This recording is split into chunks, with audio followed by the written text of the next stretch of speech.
Welcome to a Trekzone conversation. Matt Miller with you here at Supanova, continuing Supanova Brisbane week on the show today with a very special thanks to the convention, Mr. Jason Isaacs.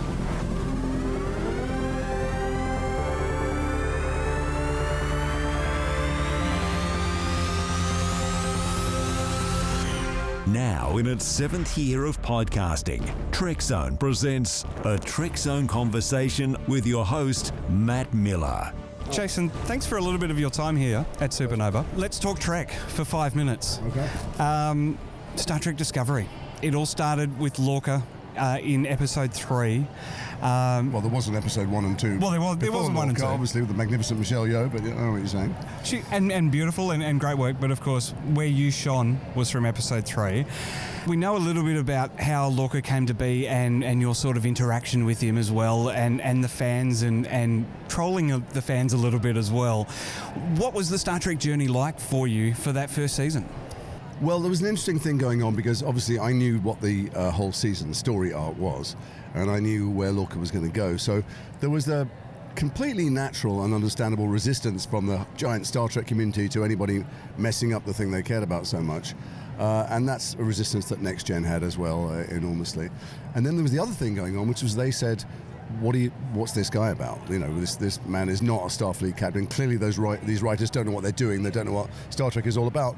And that we couldn't engage with because we knew perfectly well that he wasn't a Starfleet captain, and that all the things he was doing, all the rules he was breaking were illustrating their point. I knew, those of us involved in the show knew and know that the people in the writers' room are about 1,000 times more geeky than anyone you'll ever find anywhere on the planet. They'll argue for months over minute points of canon, whether it's soft canon or hard canon.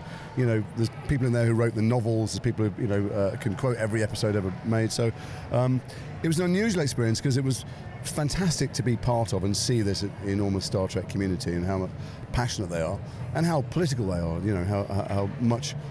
It was an eye-opener to me. I hadn't realised Star Trek was so political and so much about progressive politics.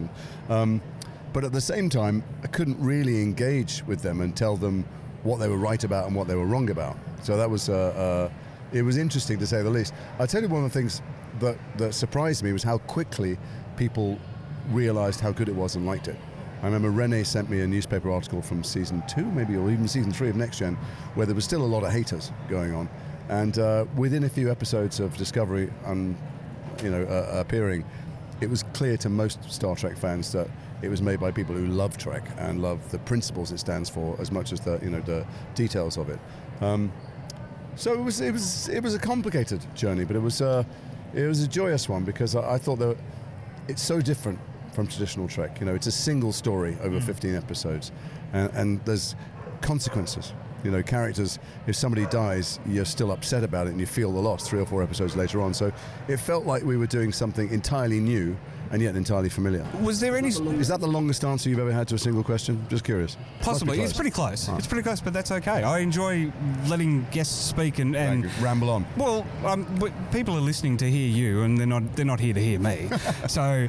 But Trek was off the air for a little over 12 years when Discovery came back, from Enterprise to Discovery. It wasn't out of people's... First of all, it wasn't out of people's minds who were fans. They watched it all the time, but also there were movies. There were multiple movies as well. Can't forget the movies, but of course, with television, was there any sort of... Did you feel any sort of pressure on the set to get it right and Trek's back and we're trying to make a splash? Oh, God, I mean, there was enormous pressure for other people, for the people who are the showrunners, the people who are investing the money, I guess, Netflix and CBS and executives who put their names on the line. But when you're an actor, your single focus is to make the scene true. It's like when people ask me if I like doing low-budget things or high-budget things. There's no difference between making something on an iPhone or making a Harry Potter movie. You're just in a scene with someone trying to make it real. So if I had started any of those scenes thinking about, the corporate expectations or ratings things, I wouldn't have been able to get out of bed, No, I didn't feel any of that. I was aware of it online. I was aware of other people's reputations and the massive, consequences. But, that's all nonsense to you as an actor. You're just... I like this woman, I want to get back to my universe, I need to, the spore drive to work, and that's all you're thinking about. Discovery's trajectory after we got Mirror Lorca back to the Mirror Universe with Anson Mount and Captain Pike, and how beautiful is Anson Mount, by the way.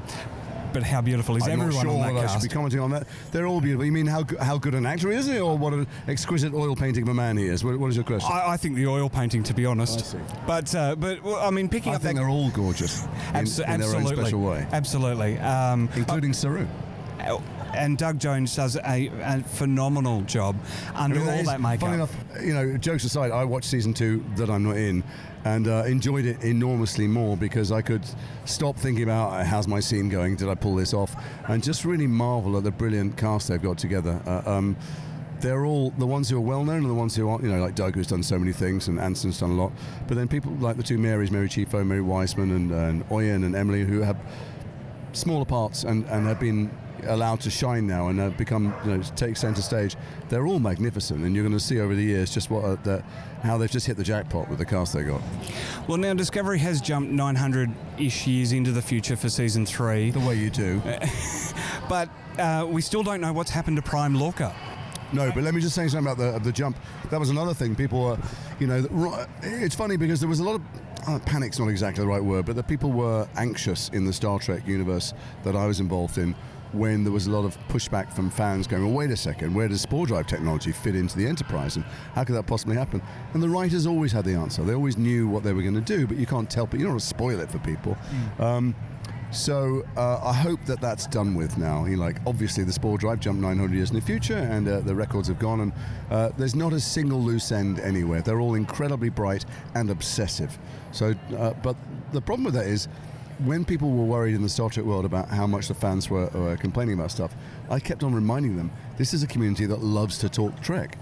Well, if every episode finished and everyone just texted or tweeted each other, went, that was good, wasn't it? There'd be nothing to talk about. Exactly. There'd be no Reddit groups. There'd be no people staying up all night chatting, and people want to find fault or to at least start a conversation.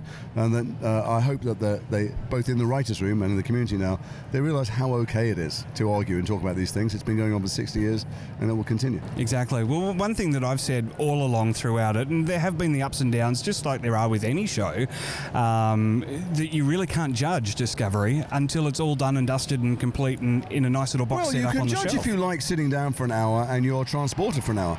And if there's something to talk about afterwards, you go, I like that, I didn't like that. I don't like the way that person's behaving. One of the great things about this long, unfolding, serialized drama, which is not, each episode reboots, is that people might behave in ways you don't like. It happens. Your family members do it as well.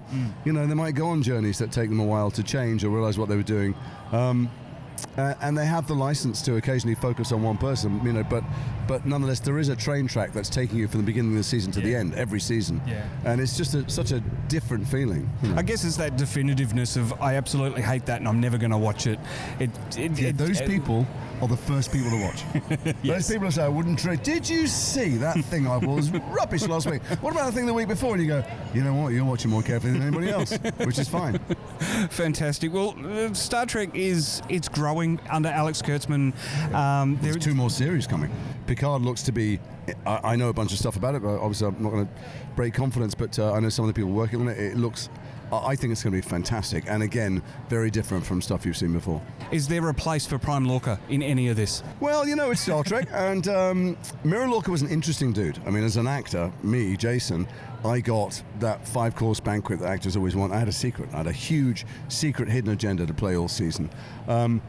Obviously, we didn't meet Prime Lorca, and there's a bunch of very creative minds in there, and if we ever do meet Prime Lorca, all I can say is I would hope and would want him to be at least as interesting as Mira Lorca, or else I wouldn't want to do it and they wouldn't want to write it. So let's see, but if and when he appears, it won't be when you expect it and want it, because that's bad storytelling. Oh. I'm game for it. I've still got the phaser I nicked from the set and my costume in my cupboard. And I've still got the fortune cookie that you gave me in Vegas. Excellent. I'm so glad. So there we go. That's sitting on the shelf. Jason Isaacs, thanks so much for a little bit of your time, and better let you get back to those fans. Right, thanks a lot. You can get social with Trekzone. Australia's unofficial home of Star Trek is everywhere you are. Get the wrap-up on our Facebook page. Keep in the loop on Twitter and relive Trek episodes on Instagram. Just search for Trekzone.